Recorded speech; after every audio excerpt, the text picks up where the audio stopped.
তো চাচ্ছি না। আমি এখন কেমন করে আপনাকে বুঝাবো ঋণ কত ভয়ঙ্কর জিনিস। আপনি যে ব্যাংক থেকে 3-4 কোটি টাকার লোন নিয়ে রাখছেন, লাখ লাখ টাকা লোন নিয়ে বসে আছেন, দিব্যি সুখে বসে আছেন, এমন চিন্তায় যে আপনার মৌত হবে না। আর নবী সাল্লাল্লাহু আলাইহি ওয়াসাল্লাম সময়ে একজন মারা যাচ্ছেন, তিনি বলছেন তোমরা জানাজা পড়ে নাও, আমি জানাজা পড়তে চাচ্ছি না। মানে ঋণগ্রস্ত ব্যক্তির জানাজাও তিনি পড়তেন না। তারপরে একজন এসে বললেন, ইয়া রাসূলুল্লাহ, আমি তার ঋণ শোধ করে দিব, তার যা ঋণ আছে আমি শোধ করে দিব। তখন নবী এসে জানাজা পড়লেন সাল্লাল্লাহু আলাইহি ওয়াসাল্লাম। তো আপনার এই কোটি কোটি টাকা ঋণ শোধ করার লোক তো রেডি আছে নাকি? আছে না?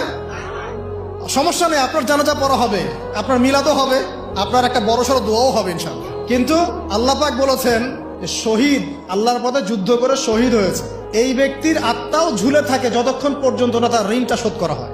এবার বলেন আমি কি বুঝাবো আপনাকে? আর কিছু বলতে হবে? তো এখন সেই দোয়া শিখাচ্ছি আপনাদেরকে, যে দোয়া শিখলে আপনারা ঋণ থেকে বাঁচবেন ইনশাআল্লাহ। কত দিবেন বলেন? আচ্ছা, হ্যাঁ, এই তো শুকরিয়া। দোয়া করবেন যেন আল্লাহ পাকের দিনটাকে আল্লাহর জমিনে প্রতিষ্ঠা করতে পারি।